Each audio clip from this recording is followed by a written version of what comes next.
नमस्ते दोस्तों, स्वागत है आपका द राइजिंग स्टार में। यह हमारी भारतीय मूल अधिकार का तीसरा पार्ट है। पिछले दो पार्ट्स में हमने अनुच्छेद 12 से लेके अनुच्छेद 31 तक जो अब निरस्त हो चुका है, तो कुल मिला के हमने अनुच्छेद 12 से लेके अनुच्छेद 30 तक मूल अधिकारों के बारे में चर्चा की थी। इस अनुच्छेद में हम जो आखिरी पार्ट है उसके बारे में चर्चा करने जा रहे हैं।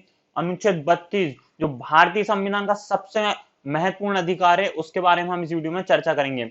साथ ही जो हमारे रिट्स हैं, मतलब सर्वोच्च न्यायालय जो और उच्च न्यायालय जो रिट्स जारी कर सकते हैं अनुच्छेद 32 और 226 के अंतर्गत, उनको जानने की कोशिश हम इस वीडियो में करने वाले हैं। सबसे पहले मेरे बारे में यहाँ पे इंट्रोडक्शन दिया है। मेरा नाम है निखिल साहुल, मैं फाउंडर हूँ डिस्टेंस लर्निंग का। दोस्तों, इस चैनल का लिंक आपको डिस्क्रिप्शन बॉक्स में मिल जाएगा। इस चैनल पे आप यूपीएससी के लिए करंट अफेयर्स फॉलो कर सकते हैं।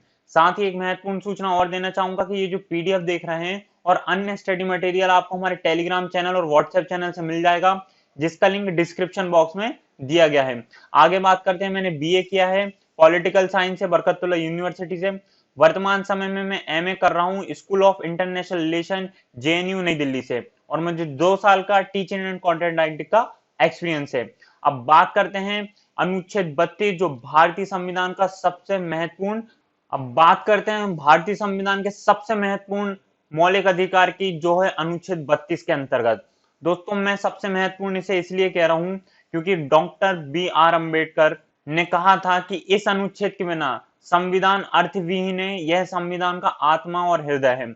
अब मैं आपसे अगर पूछूं कि भाई अगर बॉडी से हार्ट निकाल लिया जाए, मतलब हृदय निकाल लिया जाए, तो बॉडी जिंदा रह पाएगी क्या? तो आपको पता है कि नहीं रह पाएगी।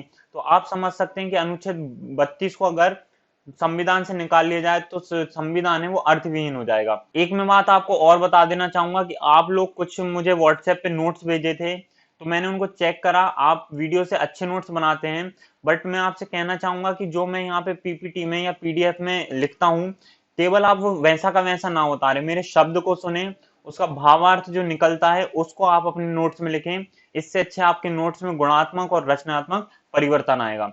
आगे बढ़ते हैं अनुच्छेद 32 के बारे में गहराई से। तो देखिए, जो हमारा सर्वोच्च न्यायालय है उसके पास अनुच्छेद 32 के अंतर्गत रिट जारी करने की क्षमता है, और संसद ने यह क्षमता सर्वोच्च न्यायालय और उच्च न्यायालय को दी है। सर्वोच्च न्यायालय को अनुच्छेद 32 के अंतर्गत दी है और उच्च न्यायालय को अनुच्छेद 226 के अंतर्गत दी है। अगर आपसे कभी कोई पूछे कि भाई जो हमारे मूल अधिकार हैं उनकी गारंटी कौन देता है, तो आप उच्च न्यायालय मत बोलिएगा, आप बोलिए कि सर्वोच्च न्यायालय हमें अनुच्छेद 32 के अंतर्गत मूल अधिकारों की रक्षा करने की और उसकी गारंटी देता है। और जैसा कि हमने पहले वीडियो में चर्चा कर चुके हैं कि आपातकाल में इसे निलंबित किया जा सकता है।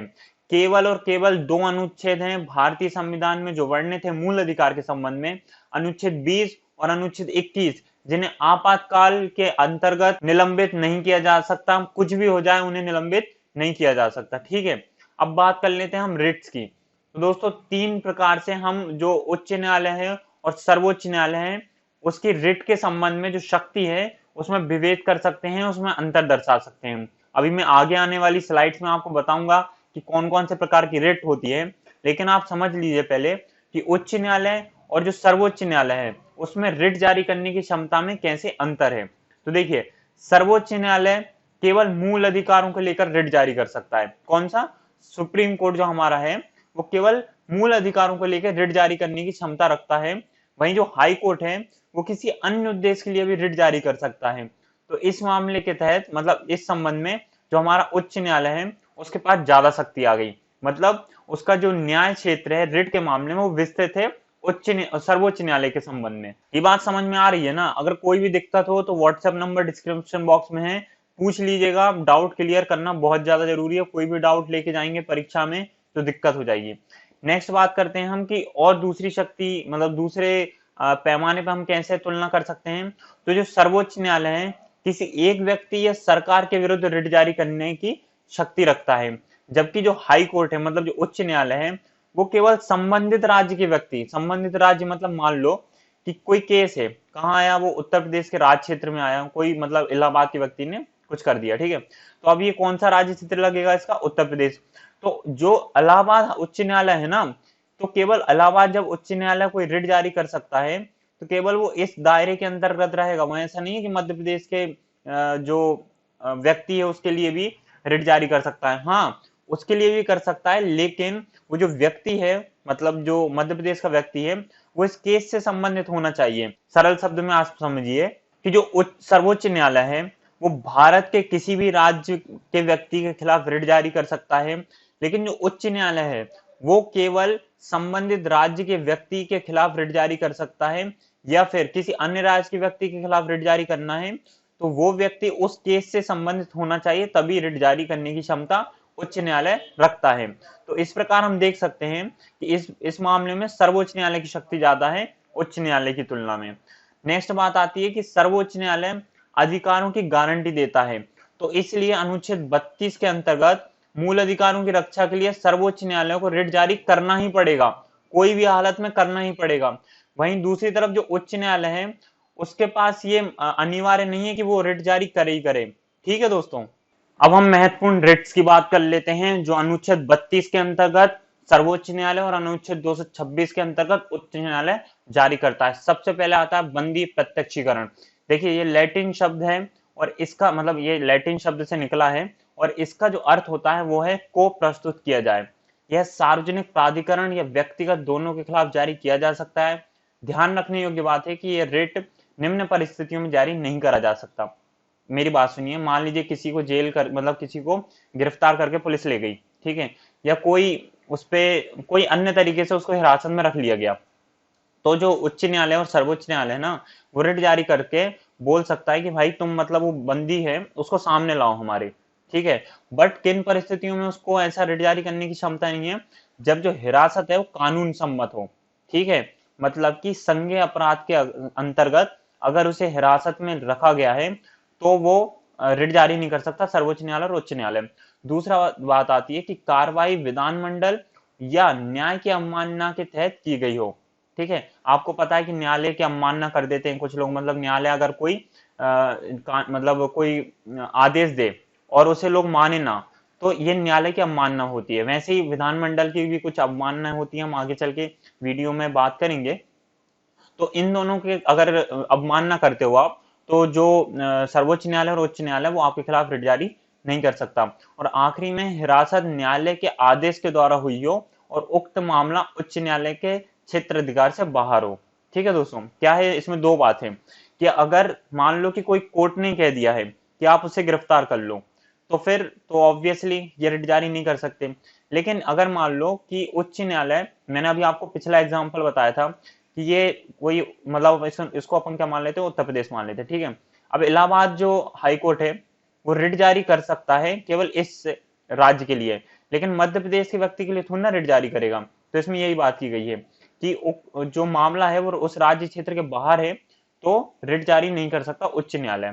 तो ये बात मैं आशा करता हूँ कि आपको समझ में आ गई होगी, कोई भी दिक्कत हो पूछ सकते हैं। सेकंड रिट है परमादेश। इसका शाब्दिक अर्थ होता है कि हम आदेश देते हैं। तो इसमें यह बात की जाती है कि साधारण सार्वजनिक प्राधिकारी है उसे ये रिट जारी कर सकते हैं और उससे पूछ सकते हैं कि भाई आपने ये काम करा तो करा क्यों, नहीं करा तो क्यों नहीं करा। इसमें किसी सार्वजनिक इकाई, निगम, अधीनस्थ न्यायालय, प्राधिकरण या सरकार के खिलाफ सामान्य उद्देश्यों के लिए ये रिट जारी करने की क्षमता है। परंतु इसमें कुछ अपवाद भी हैं। इसे निजी व्यक्तियों, इकाइयों के विरुद्ध, गैर संवैधानिक विभागों के राष्ट्रपति और राज्यपालों के विरुद्ध, सर्वोच्च न्यायालय के कार्यरत न्यायाधीशों के खिलाफ जारी नहीं किया जा सकता है। ठीक है, अभी आपने देखा कि किसको जारी किया जा सकता है, सार्वजनिक प्राधिकारी को जारी किया जा सकता है, लेकिन निजी व्यक्ति के खिलाफ इस रिट को जारी नहीं कर सकते। तीसरा है प्रतिषेध। प्रतिषेध मतलब होता है रोकना। तो इसमें मान लीजिए कि कोई उच्च न्यायालय है और उच्च न्यायालय अपनी क्षमता से मतलब उसके न्याय क्षेत्र से बाहर जाके कोई काम करता है ना, तो उच्च न्यायालय ये रिट जारी करेगा और उससे कहेगा कि भाई देखो अपने काम से काम रखो, ज्यादा मतलब इधर उधर वो ना करो। ठीक है, तो इसमें सरल शब्दों में रोकना बात की गई है कि अपने राज्य क्षेत्र में रहकर काम करो, जितनी आपके पास शक्ति है उतना ही काम करो, उससे ज्यादा ना करो। ये केवल जो रिट है न्यायिक और अर्ध न्यायिक प्राधिकरणों के खिलाफ जारी की जा सकती है। न्यायिक तो आप समझ गए कि उच्च न्यायालय हो गया, जिला न्यायालय हो गया और कोई जो मुंसिफ न्यायालय, जो छोटे न्यायालय होते हैं उनके खिलाफ जारी की जा सकती है। अर्ध न्यायालय क्या होता है, अर्ध न्यायिक निकाय या प्राधिकरण क्या होता है, तो दोस्तों आपको पता होगा कि भारत में बहुत सारे मतलब मानव अधिकार हैं, अल्पसंख्यक आयोग हैं, अनुसूचित जाति एवं जनजाति आयोग है, महिला आयोग है। तो ये जितने भी आयोग होते हैं ना, ये अर्ध न्यायिक आयोग होते हैं। अब इनको अर्ध न्यायिक क्यों बोलते हैं? क्योंकि इनके पास ट्रायल करने की तो क्षमता होती है, मतलब आप व्यक्ति को बुला सकते हो, उसे ट्रायल कर सकते हो, लेकिन भाई साहब आप उसे सजा नहीं दे सकते। मतलब जैसे उच्च न्यायालय और जो सर्वोच्च न्यायालय है, लोगों को सजा दे सकते हैं कि भाई 7 साल की सजा, उम्र कैद की सजा, मृत्यु दंड। लेकिन जो अर्ध न्यायिक मतलब महिला आयोग, महिला एवं बाल विकास आयोग और पता नहीं कितने जो आयोग होते हैं, मानव अधिकार आयोग, तो ये किसी को भी सजा नहीं दे सकते, इसलिए इनको अर्ध न्यायिक आयोग कहा जाता है या प्राधिकरण कहा जाता है। आखिरी में हमारे पास अधिकार प्रज्ञा। तो इस रिट को उस व्यक्ति के विरुद्ध जारी किया जाता है जो किसी ऐसे लोक पद को धारण करता है जिसे धारण करने का अधिकार उसे नहीं है। यह रिट द्वारा न्यायालय लोक पद पर किसी व्यक्ति के दावे की वैधता की जांच कर सकता है।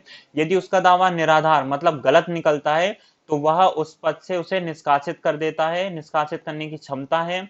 इस रिट के माध्यम से किसी लोक पद अधिकारी को अपने अधिकार क्षेत्र से बाहर जाकर आदेश देने से रोकने का अधिकार भी उच्च न्यायालय और सर्वोच्च न्यायालय को है। और अंत में जो है हमारे पास है उत्प्रेषण का शाब्दिक अर्थ होता है प्रमाणित होना या सूचना देना।